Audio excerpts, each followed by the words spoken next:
Ceinturé par une végétation luxuriante qui s'est installée jusqu'au bord du rivage, le golfe du Valinco se démarque du reste de l'île par une galerie de sculptures naturelles aux formes surprenantes.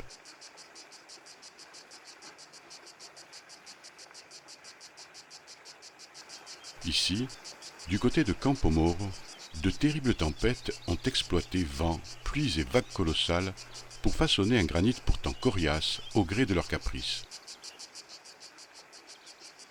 Siècle après siècle, l'érosion a patiemment arrondi, poli, creusé, fissuré et même perforé la roche, créant une galerie d'art insolite dont la beauté sauvage est aujourd'hui classée au Conservatoire de l'espace littoral et des rivages lacustres.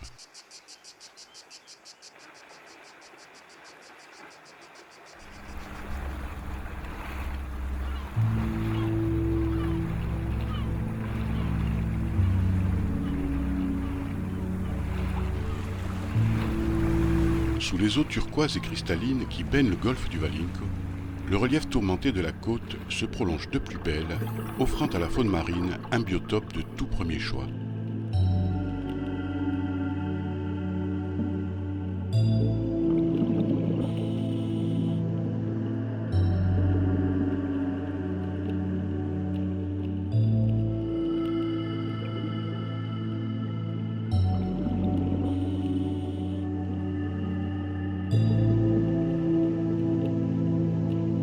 Mais aujourd'hui, c'est à la recherche d'un trésor de la Méditerranée que nous consacrons notre exploration, l'or rouge du Valinco. Il n'est pas toujours facile de découvrir la présence de cet animal précieux, car le Corallium rubrum, ou plus familièrement corail rouge, se cache. Adepte des zones à faible luminosité, l'espèce colonise grottes, failles et surplombs abrités d'une lumière trop violente.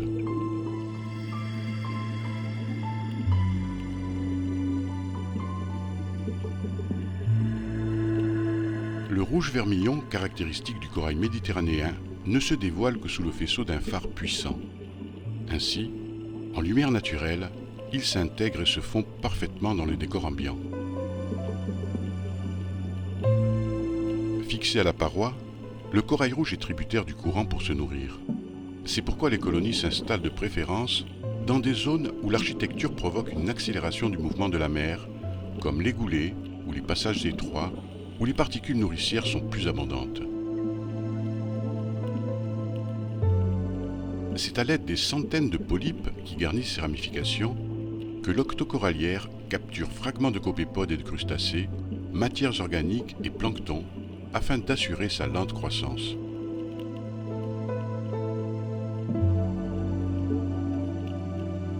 Malheureusement, ce délicat trésor des profondeurs est menacé de disparition.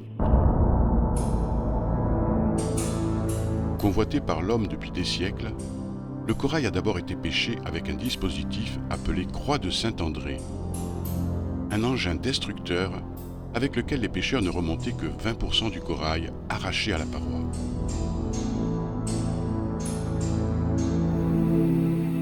Aujourd'hui, la pêche continue. Mais c'est équipé d'un scaphandre autonome que le corailleur sélectionne les plus belles branches, celles qui ont une valeur commerciale. Épargné, le petit corail peut ainsi continuer de grandir. Le corail rouge a toujours fasciné les hommes, et c'est parfois à plus de 100 mètres de profondeur que les corailleurs risquent leur vie pour remonter leur cueillette. Outre les vertus thérapeutiques que l'on prête à l'animal précieux, c'est surtout au pouvoir de protection et de porte-bonheur qu'on lui confère qu'il doit son grand intérêt pour les hommes. Pêchée à outrance, l'espèce se raréfie dangereusement.